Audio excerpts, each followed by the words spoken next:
My name is Elaine. I'm 58 now, but the story I'm about to tell started when I was 45.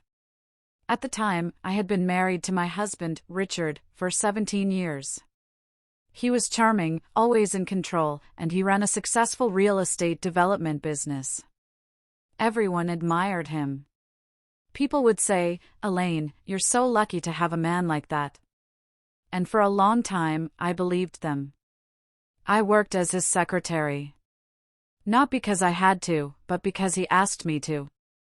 Said he trusted no one more and that I kept things organized better than anyone else ever had. I gave up a well-paying job in healthcare administration to support him.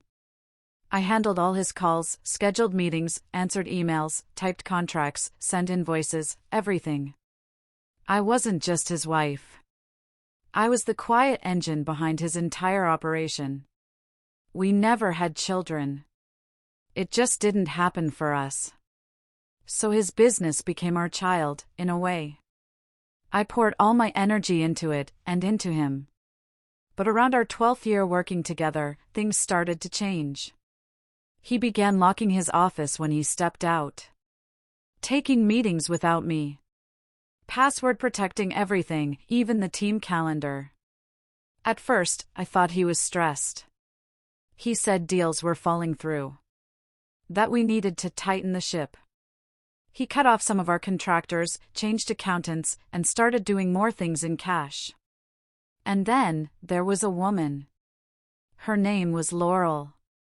She showed up one day in a red blazer, heels that could break tile, and a smile so tight it looked painful.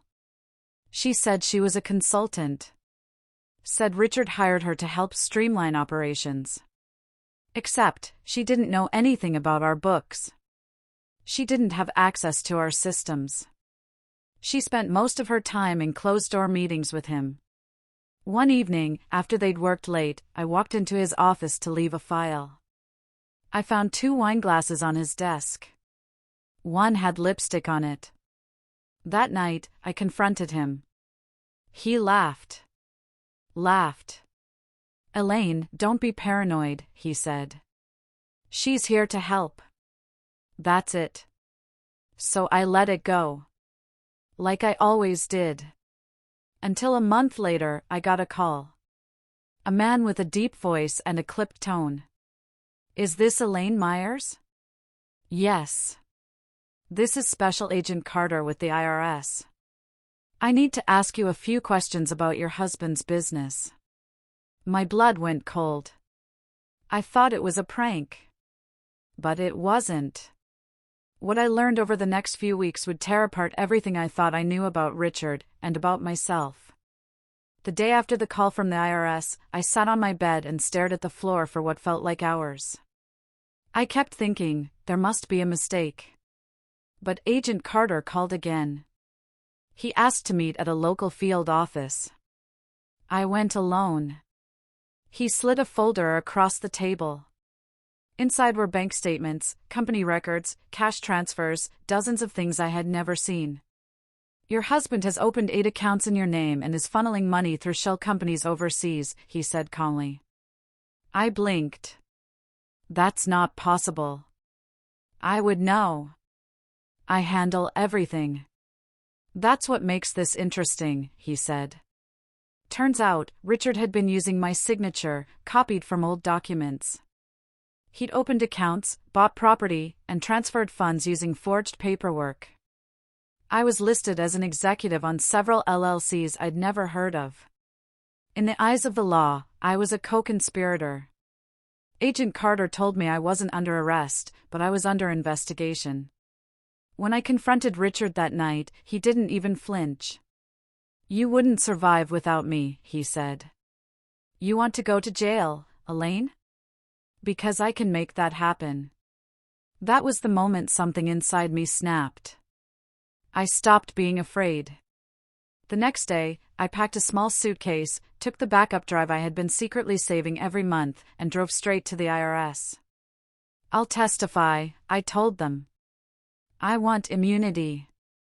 What followed was 6 months of interviews, evidence collection, document tracing. I was granted limited immunity in exchange for full cooperation. Richard thought I had disappeared. I let him think that. Then, one morning, they raided his office. Laurel was there. They took her too. Richard was arrested for wire fraud, tax evasion, identity theft, and conspiracy. He was sentenced to 22 years. I got my name cleared. I sold the house. I bought a small condo near the ocean. I started over. Last week, I went to a bookstore for the first time in years. I picked up a novel. A woman on the cover looked just like me. And for the first time in a long time, I smiled. Because I wasn't just the secretary anymore. I was the survivor. It's been a year since Richard went to prison. Sometimes, I still wake up expecting to hear his voice in the kitchen, pouring coffee like nothing ever happened. Trauma is funny that way. It doesn't always scream, sometimes it whispers. But I'm not the same woman who sat at his desk typing lies. Not anymore. After the trial, I moved to the coast. A quiet place, where the ocean speaks louder than my thoughts. I got a part-time job at a small law office.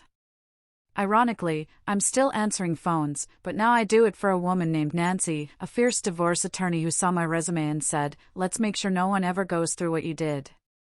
She became my mentor. Then my friend.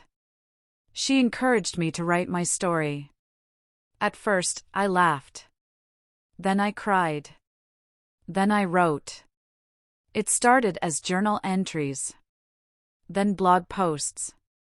Then, one night, a woman messaged me.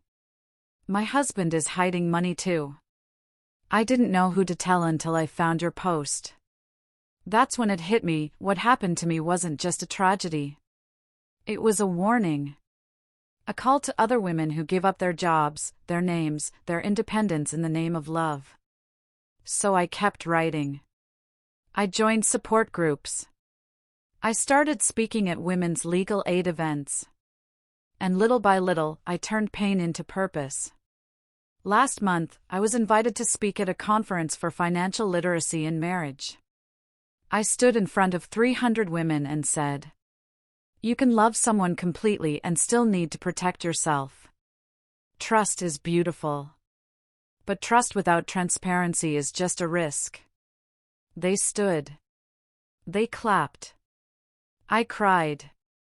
Richard sent me a letter from prison.